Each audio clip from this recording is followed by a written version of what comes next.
let's hit start.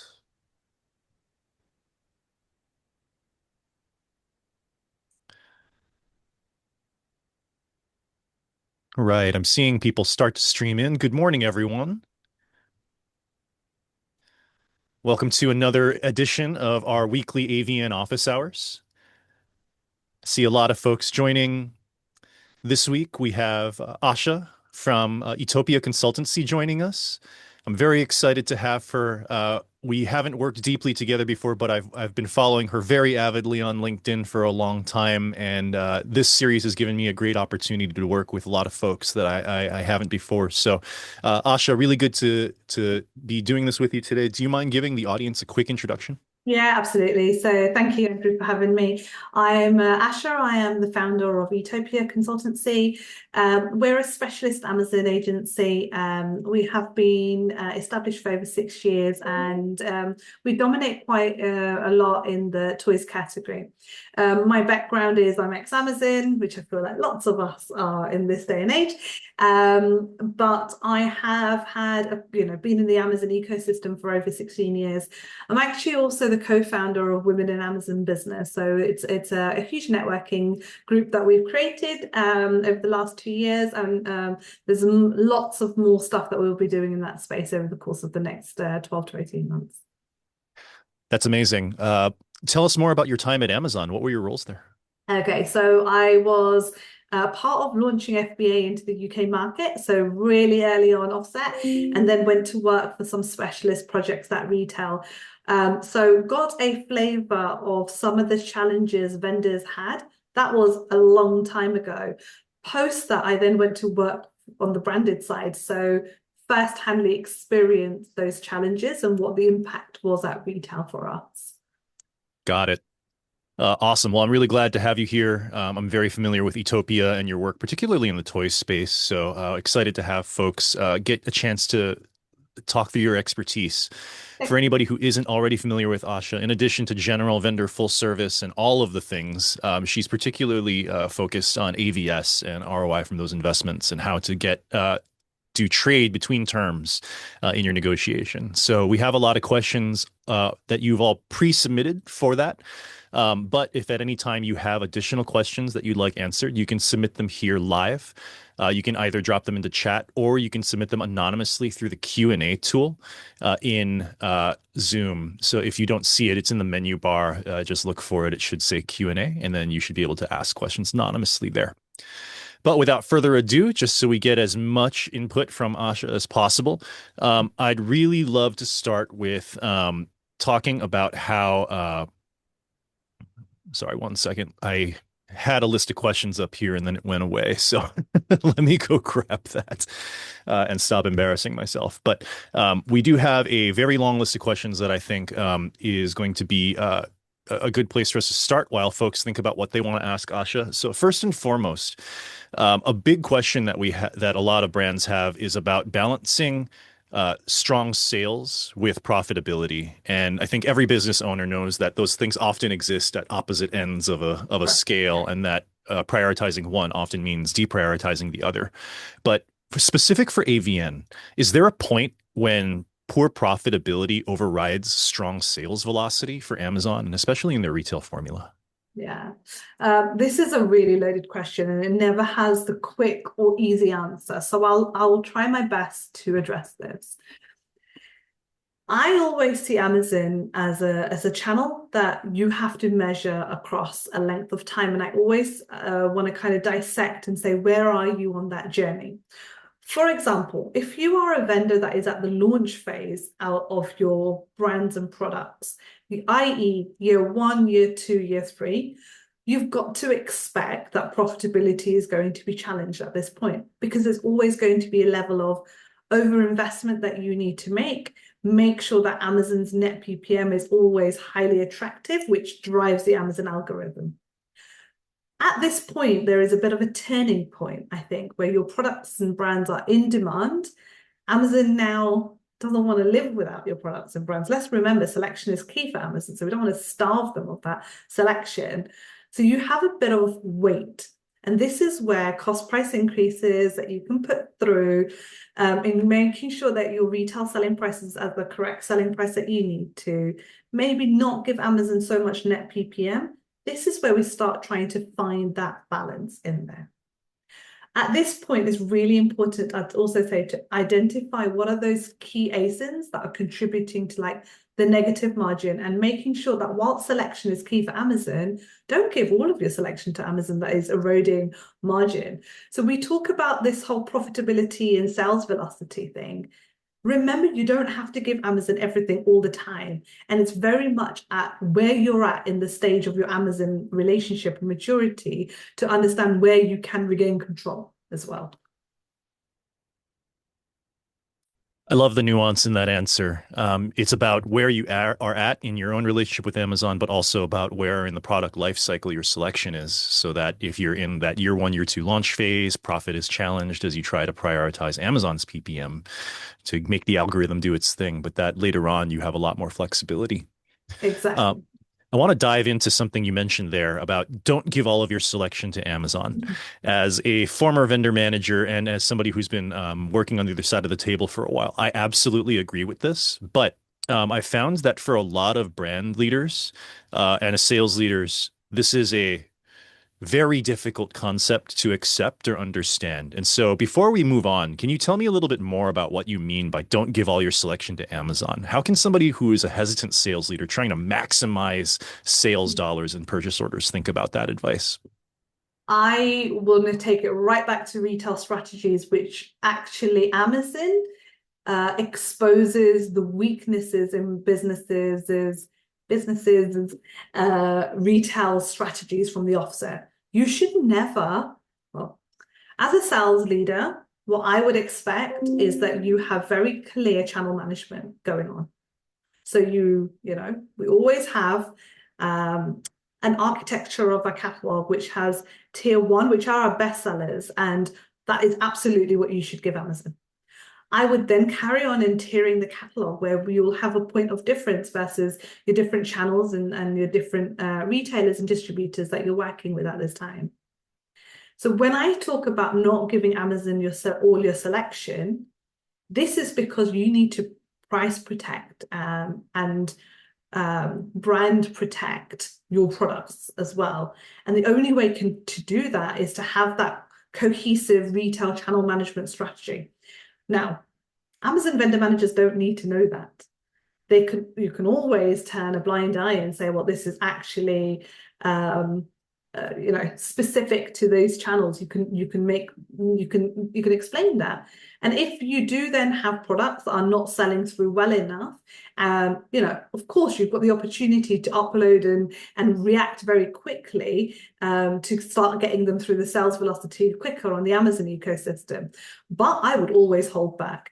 And as somebody that has been a senior in this space, I would always be very keen to demonstrate that you have to have a coherent channel management strategy in place before you even approach any of your AVN negotiations with Amazon. I love it. So the starting with the main point you made there, which was really well expressed, that a big part of Amazon's value is exposing weaknesses and issues in your channel strategy.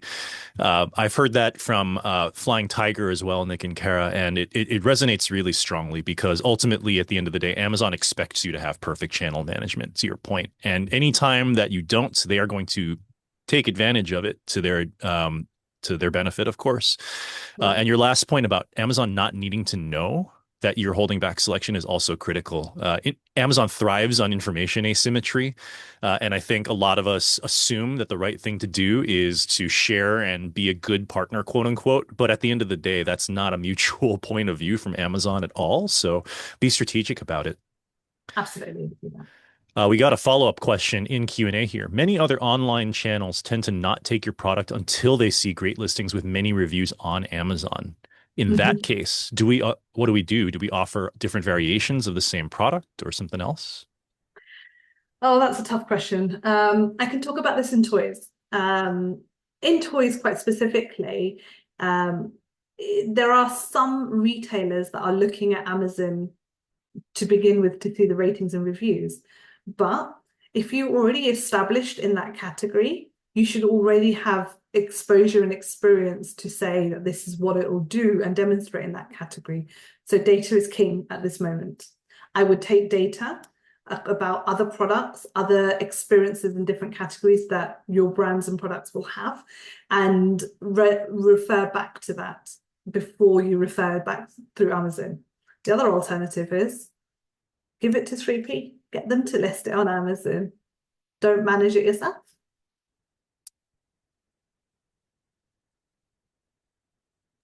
Love it. That last point about getting it listed via 3P is an interesting one, and I want us to talk a little bit more about that before we move on. Are there any other thoughts you have specifically about how a brand can think about using 3P and listing a product via 3P as a 1P brand in order to deal with this? Yeah, this is again another really, we could probably spend like hours talking about this and the pros and the cons. And, everyone that comes to the table and says, what is the right hybrid approach? Should we do it? Should we not? How are the vendor managers going to feel about this? We're in early 2026 phase of the Amazon ecosystem. We're in a position right now where Amazon is squeezing every brand for their profitability. It is getting more and more expensive to trade with Amazon. At the same time, just news yesterday about the seller fulfillment fees in Europe has increased. So 3P isn't as a quick win, a quick, easy way of driving growth. Having said that, it needs to be thought out and strategic. For example, if you want to create more control in your channels, maybe you would have a range of products that are sold only through 3P and not at vendor, because there is risk of the brand eroding for many reasons it could be. So there's one example of a strategy that you can adopt. I also believe that you should have key 3P partners that you're working with that does list on Amazon. It's healthy for Amazon to have that, because you don't also want to put all your eggs in just the Amazon vendor basket. So there is another strategy you can adopt, which is working with the partners that you trust that can sell on 3P, that are going to manage it correctly as well for you. Got it. That makes a lot of sense. So, you're exactly right that Amazon, as always, is squeezing every penny or out of every brand for their own profit. And yet, at the same time, to your point, we just saw that earth-shattering, shocking announcement, in my view, that Amazon is lowering seller fees for the first time, maybe ever, in Europe. And that therefore you can think about those things in conjunction, that, there's different strategies going on the 1P, 3P side, and that maybe you should consider having trusted 3P partners to deploy that selection. That makes so much sense to me. Before we move on, I want to check with Nick and Scott. Do you have anything to contribute on that topic, and particularly from a US perspective? You're on mute, Nick. Yes, I should unmute myself first. Just piggybacking what Asha said, she was absolutely right that you should have trusted 3P partners. Don't try and run your own 3P store in parallel with a 1P relationship. Amazon will take that very personally, especially if you are messing with the pricing for 1P through your 3P. And then, Nick, I think different markets have different nuances, right? In UK and Europe, look, we can't control RRPs. And so, pricing is at the retail selling price is at the discretion. So therefore, I'd say it's very different in UK and Europe. I'd actually say that the hybrid approach is a much more strategic approach. And actually, I don't think vendor managers in UK and Europe are that bothered by it anymore, because they know it exists. They know it's a strategic thing. For them, it's about making sure that the best sellers that are driving profit in the category, and the sales velocity is increasing in the category because of these products, aren't being moved to 3P. Now that to me would be commercial suicide if you do that, right? But there is a whole range of products that erode net PPM that you can move to 3P, for an example. And I think a vendor manager would smartly agree that that is the right strategy to do. They don't lose selection ultimately across the platform, but they lose the thing that's driving the net PPM lower. Yeah, I super agree with the strategic value there. I mean, and certainly from as a former vendor manager who was very motivated by optimizing his own numbers, using whatever tricks I could, that certainly makes a lot of sense to me. Move selection out of my category or out of my brands, and suddenly my average goes up. And yet at the same time, the reason I asked is because ask for Nick and Scott is because I had a feeling that that difference still existed, where in the UK and in Europe. Vendor management in general at Amazon seems much more open to hybrid strategies being deployed, both for their favor and your favor. And that makes it, to Asha's point, a much more strategic lever for you to consider in your mix, and that you have a lot more options and more flexibility to think about that in the EU versus in the US. I think it's called Amazon Standard for Brands, their policy. Oh, They right. are extremely strict about letting any 1P brand list 3P at the same time, and it can lead to things like POs getting shut down and whatnot. But with all that said, really that the point that both of you made about creating and finding a trusted, approved 3P partner to help you is really the ultimate solution, I think, for the US, and still potentially a good solution in the UK as well. I want to ask another question about the seller fee reduction in Europe, and I want to ask this for you specifically, Asha. A lot of folks immediately saw that on the 1P side and asked themselves, how can I leverage this for my own negotiation? I'm sure you've thought about it. I'm sure your clients have thought about it. Any early thoughts from you about that? So I haven't done any detailed analysis, right? But where we're sat right now, 3P, without the decrease in Europe, 3P is actually significantly more dearer to trade than a vendor P&L. And we do this as a consultancy firm. We do this often. We don't, if we have a vendor, we will always build a 3P P&L to make sure we know what we have in our back pocket and vice versa. And also to say to a 3P, if you were a vendor, not that it's easy to get vendor accounts anymore. Let me just make that clear. That's almost virtually impossible. But hypothetically, what would it look like? So having done a lot of work on identifying P&Ls in these two areas, 3P was already significantly higher. And without having done the analysis, I think the reduction in rates, I think we might bring it down by a percentage point or two. I don't think it brings it down significantly enough to tilt in its favor. Having said that, let's try to understand and dissect, why has Amazon done this? We know why Amazon's done this. They're very much moving to reducing workforce, reducing retail workforce quite specifically, and knowing that 3P can be much more profitable for them. So by reducing their fees, it increases people and makes it more attractive again for businesses to trade via 3P. Got it. That makes a lot of sense. If I'm a 1P vendor brand in Europe, then is there a way that I can leverage that in my conversations with Amazon this year? To your point about selection and 1P versus 3P being more flexible in Europe, I'm really interested in the answer, because in the US, that wouldn't be a conversation we could have at all. That's not a threat or a lever you can pull, because your vendor manager can just say, no, we're just not going to order from you if you start listing. But on your side, it's different. I would never recommend anybody to start your negotiations like that. It really depends on where you're at with those negotiations. What is the tone? How far you've gone? What is the win-win? And I always encourage anybody that's listening, and anywhere that I have spoken over the last 16 years of my Amazon space journey, you always have got to find the win-win in the Amazon partnership. This is not about just you winning. This is about how Amazon also wins. So you can't enter negotiations not having that in the forefront of your mind. Now, they also want to win, and they don't want to lose your brand or your products. Let's make that clear. I don't think people quite clearly understand that. They don't, and you as a vendor manager yourself, Andrew, how comfortable would you be to go to your cat lead and say, yeah, I've just lost that entire P&L? You just wouldn't do it. So we've got to find the win-win. So going back to, would you use that as a lever I'd keep it in my back pocket, depending on how ugly the negotiations turn.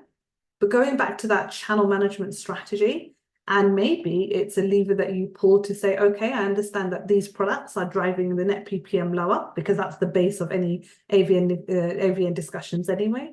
And what we'll do is we'll move that to 3P. That's where you see the reaction and what happens on the back of it. I would never use that from the first starting point. It would probably be kept as close to the end as possible.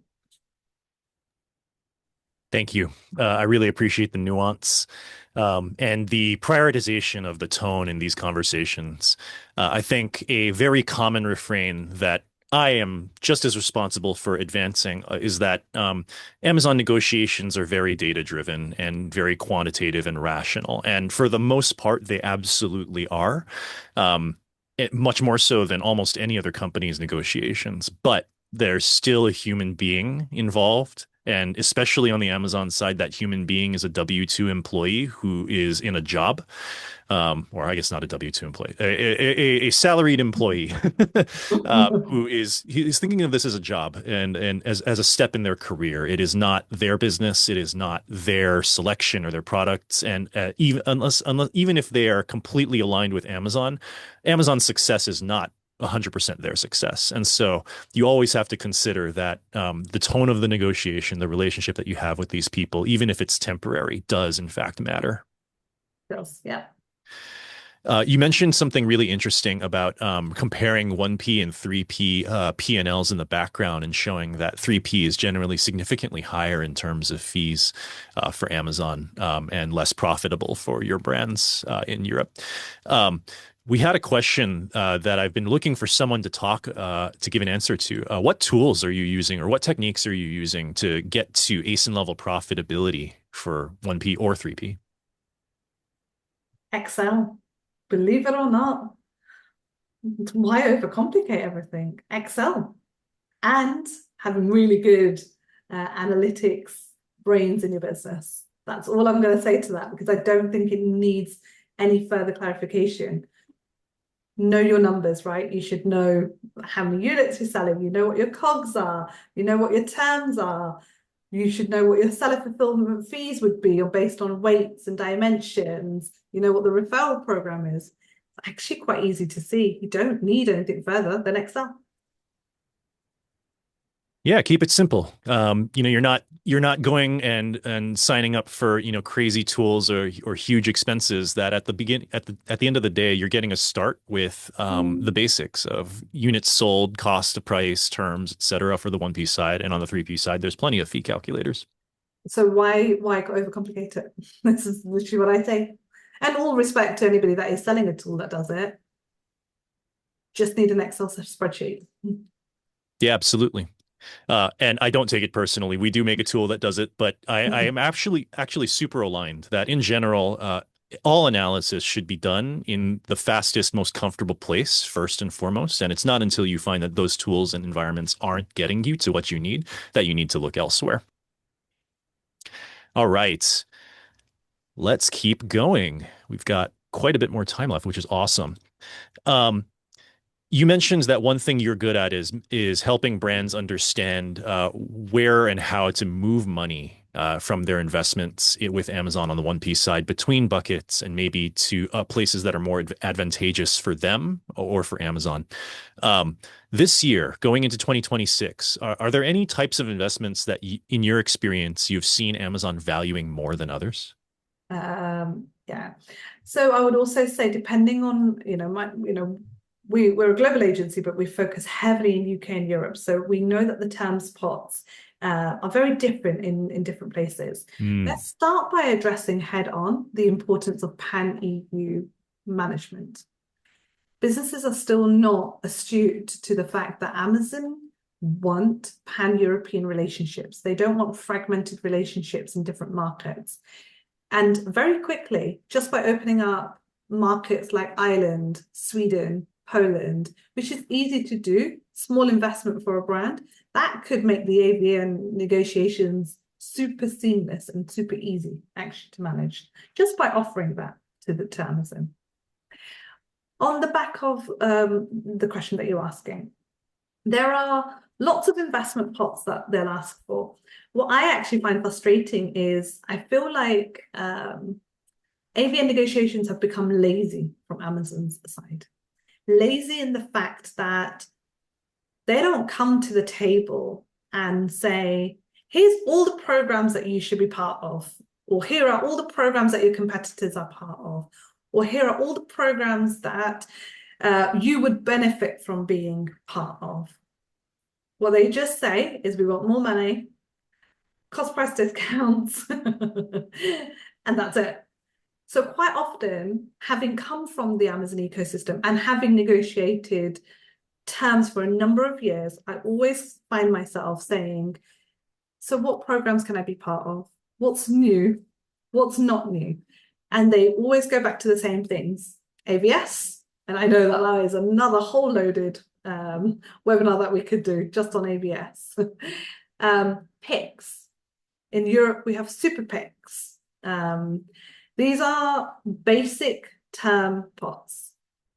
Now, I always look at my total investment in Amazon in what's going to drive incremental growth. Why are we, VARs used to be a big thing. Volume incentive rebates used to be a big thing. And I always thought, why would we give cash to Amazon for just placing orders that they were going to place anyway? What we should be doing is using that money to drive sellout, which will ultimately lead to driving more net receipts, which means I hit my goals. So when I look at my total terms package with Amazon, I always ask the question, are these investments going to help me drive sellout? Yes, Pix is going to help me drive sellout. Yes, Super Pix is potentially going to help me drive sellout. AVS, a big question mark on if it's going to help me drive sellout, but we also know that it's more and more difficult to get things accomplished without an AVS these days. So I'm not answering your question, but I am answering your question, Andrew, here, which is look at your investment pot and what are you going to be able to use to drive sellout? I think you answered it perfectly, actually. I mean, I think otherwise we're just going to end up with a bunch of it depends answers all day because it always does depend, of course, right? Yeah. And finding anything more substantial than that means making some assumptions and some. But I appreciate particularly the pan-EU point and how valuable to Amazon expanding into the missing EU countries could be if you are not there yet. I know that we have a lot of clients who are, mainly in EU5 or they're mainly North America focused and are considering slow expansions into Europe. And that kind of guidance could make a meaningful difference to their strategy, particularly if, to your point, places like Ireland, Poland, and Sweden are relatively inexpensive to add to the list. I love your point about programs as well, and thinking about how to evaluate those things. Like focusing on sellout is such a good, simple tenet to keep in mind because there are so many different things that Amazon is going to ask for. They're going to tell you that they all have a benefit and high ROI, and at the end of the day, if it's not driving sales to customers, sellout drives sell-in for Amazon. So that's how you need to think about it. And I've always adopted that mindset. The brands that understand that you need to be a sellout business on Amazon rather than a sell-in business are the ones that succeed quicker because driving sellout is always going to lead an increase in net receipts. There's no way, Amazon want that product. Simple as that. If sellout is there. Exactly. Unfulfilled demand is like Amazon's worst nightmare or one of their worst nightmares. And so you show them that there's a lot of demand for your product and they will come to the table asking you for it. Yep. All right. A tactical question here from the audience. What is the difference between a CSA and an MCP? In 2025, we used MCP in what seems to be the same bucket or pot of funds, but they changed the term to be CSA this year. CSA, to be really honest, Andrew, I'm not sure I know the complete differences, and I'm not sure even Amazon would probably be able to tell you the difference. Do you know this, or does Nick or Scott, do you know the differences between this? No. I love it. One word. I also don't know. I found that in general, Amazon seems to use a bunch of different terms to describe the same thing, particularly when it comes to VM agreements, because there's no standardization. Yeah. I had never heard the term CSA until 3 or 4 years ago. And before that, it was always net PPM guarantee, margin true-up agreement, Yeah. and various other terms that no longer seem to be used. But they all meant the same thing. It always comes down to the specific details of how those agreements are constructed, regardless of what they're called. And so the ultimately the focal areas are probably the same. Like what selection is included, how long is this agreement for, what is the true up period, and what is the actual PPM or margin target. Yeah, and look, I think I have come across CSA before where it's what it's doing is asking to protect that margin. So it could be, and you're right, the term is margin protection as well. But also, I've yet to come across any brand that would want to tell Amazon that they will guarantee their margin at 35 points or 40 points or whatever that is. Who would do that? Why Yeah, would it's you do terrifying. that? Why would you do that? Yeah, I only heard this was a thing recently. But yeah, Nick, if you want to chime in. So if you're a vendor manager and you can get one of those agreements brought home to your category leader, you're preparing your You're promo doc. GMM, yeah, you have slain the mammoth and you're dragging it home. yeah, I agree. Exactly. And this is what was shocking to me about hearing how many people were getting asked for CSAs or margin protection, especially last year. And so, not to sound like a broken record and just continuously hammer this point home, but um, if at all possible, do not sign a CSA or a margin support agreement. To Nick and Asha's point, there is very little benefit to you. There might not be any benefit to you. It's literally 100% beneficial to Amazon, and it opens up a lot of potentially abusive behaviors uh, and margin and profit leakages that you will now have way fewer levers to actually deal with because Amazon will have a legal document saying that they are entitled to a check from you for a certain amount of money to make themselves whole. The only reason I've heard that a lot of people ended up signing these this past year is specifically in order to get cost price increases through related to tariffs. Apparently, especially stateside, Amazon was completely unwilling to sign or even evaluate a cost increase related to tariffs unless you were willing to sign some kind of CSA or margin support agreement. And while I have heard of brands successfully escaping that, it was not an equal experience, and it seems to depend a lot on your individual brand's relevance and strategic importance to the category, as well as the relative profitability of your selection and the tariff impact. I also think it's very category dependent, right? We know that the consumer electronics category in the Amazon space is so highly sensitive on margin. Whereas, something like in apparel, where margins are relatively high, you might not get bullied into signing these agreements. Yes, absolutely. Oh, and then Bernard joined us from the chat, pointing out that it is just a different structure about how those are structured at the ASIN level versus the vendor code level, but otherwise they seem to be the same. Love it. All right.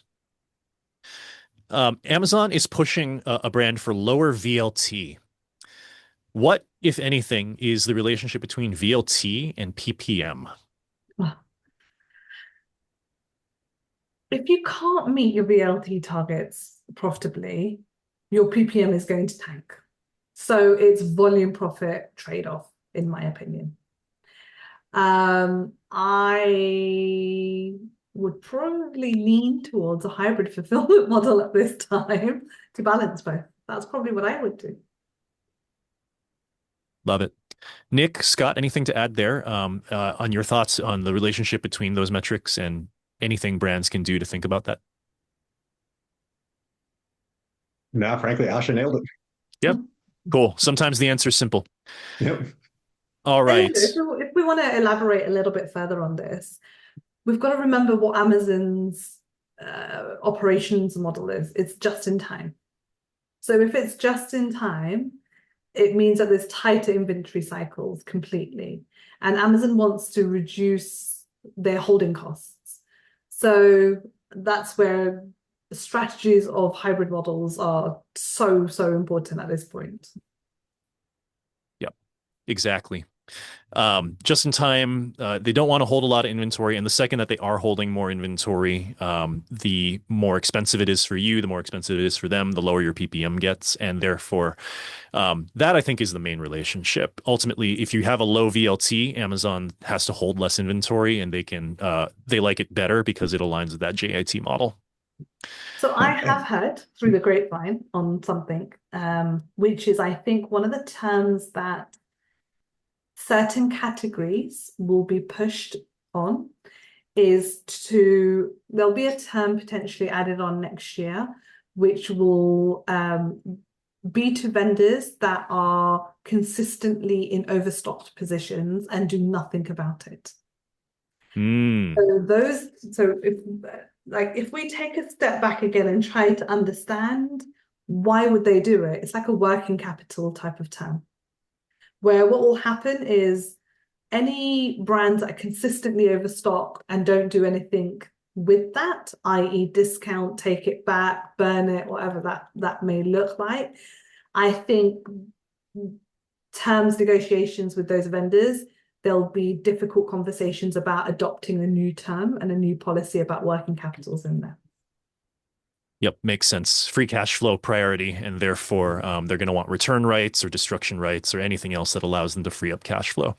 Really quickly, I apologize for not explaining this in the first place, but VLT stands for vendor lead time, and it is Amazon's measure of how many days it takes from the time that you confirm the PO to the time that it is fully received in Amazon systems. Actually, I'm not sure about that first part. Can someone keep me honest? Is it starting when they confirm the PO, or is it starting from when the ASN gets transmitted? ASN transmitted, I believe. Perfect. Thank you. Okay. I knew it was I knew it was something in there, but I haven't been in operations for so long that I wasn't confident. And so reading between the lines, it is about both your operations and Amazon's operations, because you can influence vendor lead time through having distribution close to Amazon fulfillment centers, by having really efficient operations, by being really on top of scheduling and all that other kind of stuff. We could talk about that forever. But a big chunk of it is dependent on Amazon. Once the product gets to their fulfillment center, they have to do the receiving, and that can go fast or slow depending on a number of factors, some of which you can control and can't. Nick, I saw you go off mute. Did you have something to add Sure. there? Yeah, I was going to add too, just looking at your VLT stats, if it's causing Amazon any kind of heartache, being too long of a time, it's probably going to come up in your AVN. Whether it's the new terms that Asha was discussing, or them just trying to increase freight or just make it less favorable to you, any kind of deficiency in your stats like that, especially on a key stat like VLT, you can expect them to use that against you. Yep. So it's good to have that kind of operational discipline just to be in a good position as you get to AVN. A lot of money on the line there. Yes. All right. We've already started answering this question, but I want to ask it explicitly and get everybody's take. What other tactics is Amazon commonly using these days to pressure vendors? I want to use the word bullying, but I don't know if it'll go down well. Crap. Look, okay, look, I take it back to a point in my career where we couldn't agree on terms, so they just stopped placing orders, and it was about who needed it the most. Did Amazon need the stock, or did the brand need Amazon's POs? And this, if you're going to go down that road, you need to know that the seniors in the business are on board with that strategy, which means there may be 2, 3, 4 months of no purchase orders being raised because you can't agree to this. This is again where you have to have hybrid 3P potentially adopted before you go down this road. But the worst case scenario, yeah, Amazon will stop buying. Or Amazon will scrap out the ASINs that are delivering the negative net PPM, or where you're not offering the cost price discounts that they want, and they'll stop purchasing those as well. That's the worst case scenario, in my opinion, Andrew. Yep, where Amazon is not ordering. I do love that you are articulating that that's also a lever that brands have to pull as well. And that I think I struggle with this because as a vendor manager, and looking at a portfolio of 500 plus brands, there was always somebody who was going to not confirm POs as a negotiation tactic, probably dozens. And so, from my perspective, it was a very common thing and an expected mechanism. And yet, when I talk to a lot of brands, to your exact point, that idea is shockingly unpopular with, or not even like willing to be considered by many brand leaders. And I think that that's a potential mistake. It can I be, totally agree with you. Totally agree with you on that. Because, sorry to interject here, but you've got to regain control of your negotiations. And if the ask is ludicrous, are you going to keep jumping in bed with the ludicrous, or are you going to try and regain control? yeah, absolutely. What a great way to put it. It's about reframing the control of that conversation and the negotiation. And so many brands, I think, are used to playing defense when it comes to AVN, where they haven't started thinking about it until Amazon sends that first proposal, and then they're suddenly responding to the things Amazon has asked for instead of advocating for their own needs and strategic value. Yeah. And isn't it fascinating also, how businesses don't adopt that mindset that you've got to find a win-win. And what I find ludicrous is businesses that are mature in the Amazon ecosystem have got, I don't know, 10% growth, 20% growth, 30% growth year over year, but they want to keep their terms flat. And that comes from leaders at the top because they want to increase their profitability. To me, how is that win-win? Mhm. Yes, the cost to serve Amazon naturally is going to increase, which is going to deplete profitability. But if you want to continue growing your Amazon business, there's got to be a half a percentage point, a cost price decrease on a certain range of products, investment in programs that the vendor manager genuinely sees the benefit in you adopting. You've got to find a win-win. But I find it insane about the amount of terms negotiations that happen where the account manager is just stale because they've been told from the top, you can't increase your profits, you can't increase your total terms. And then they go away and give something like, I'll tell you what, we'll give 60-day payment terms or 90-day payment terms as your tiny little win. But that it doesn't really do much for the vendor manager as well. Yeah. I think that's a great place for us to end. Reminding everybody that it is a win-win situation, and that, like we've hammered, I think in every one of these sessions so far, it is really about bringing your own needs and your own priorities to the table, and aligning to Asha's point, your leadership and all of your other stakeholders so that you actually have levers to pull and that they understand how and why those levers might need to be used, because otherwise you're stuck. If you don't have the ability to do things like confirm fewer purchase orders on select selection or otherwise, have some ability to influence a negotiation, then you're stuck responding to Amazon forever. All right, we are at time. Any last thoughts for our audience, Asha, Nick? I will say good luck with terms negotiations for 2026 and know your numbers. Do not enter negotiations being reactive. Know your numbers, know what you want to achieve, know what you want to grow to next year, and make sure that that is correctly balanced with the investments that you're going to make with Amazon. Yes. Thank you so much for joining us today, Asha. I really appreciated your insights and the Pan EU perspective in particular. If you have more questions for Asha or would like to engage her or Etopia for their expertise on AVN or anything else that you need, their website is etopiaconsultancy.com. Their contact information is right here with their phone number, as well as email, etc. And Asha is very active on LinkedIn, just like me, so please check her out there. Thanks very much, everybody. Look for a follow-up email from me with the questions and answers from today. And otherwise, I would look forward to seeing you next week.